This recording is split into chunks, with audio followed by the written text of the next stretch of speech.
hadiah besar. Sayangnya, tak satu pun peserta sayembara yang bisa menghilangkan wabah. Sunan Kudus yang kala itu berada di sana tergerak hatinya untuk menanyakan keresahan para warga.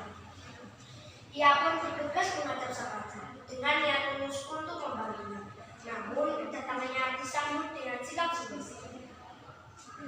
Sang raja pun bertanya dengan penuh keraguan, "Dengan apa Anda menanyakan wabah penyakit itu?" "Dengan doa," jawab Jafar Shodiq. "Kalau dengan doa kami sudah..." Tantang penguasa Arab itu, Sunan pun menjawab, "Saya mengerti di tanah Arab ini gudangnya para ulama. Tapi jangan lupa ada saja perkara mereka yang membuat doa mereka tidak dikabulkan." Mendengar perkataan Sunan pun sang raja semakin geram. "Sungguh berani mengatakan demikian. Apa kekurangan mereka?"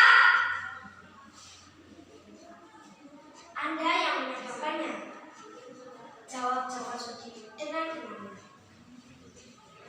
"Anda telah menjanjikan hadiah yang menggelapkan mata hati mereka, sehingga doa mereka tidak dikasih.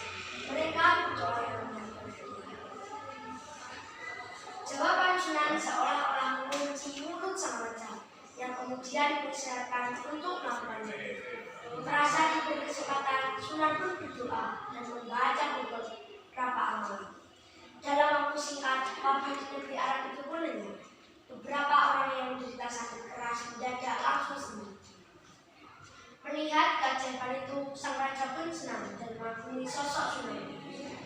Raja ingat hadiah yang ia janjikan jika ada orang yang bisa menolong. Raja pun ingin memberikannya kepada Sunan, namun Sunan menolak. Dengan santun, Jafar Shodiq menyampaikan bahwa dirinya hanya menginginkan sebuah batu yang berasal dari Baitul Maqdis. Raja pun mengizinkan. Lalu batu itu pun dibawa Sunan ke tanah Jawa yang dipasang di gunung Masjid Kudus. Itu sebabnya Masjid Kudus kerap disebut dengan Masjid Al-Aqsa. Setelah Masjid Kudus dibangun, para wali mengadakan sidang untuk siapa yang pantas berdakwah di Kudus. Dari hasil sidang tersebut, Jafar Shodiq yang berbeda. Itu sebabnya Jafar Shodiq kerap disebut dengan Sunan Kudus. Habis dia ceritanya, teman-temanku, semuanya saya sampaikan, hal baik yang dapat kita ambil dari kisah tersebut adalah memanfaatkan kemampuan kita untuk membantu sesama tanpa mengharapkan imbalan. Sekian cerita dari saya. Mohon maaf jika ada kesalahan. Billahi taufiq wal hidayah. Wassalamualaikum warahmatullahi wabarakatuh.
biar sempurnalah kehidupan di alam semesta ini. Sholawat serta salam kita sanjungkan kepada junjungan kita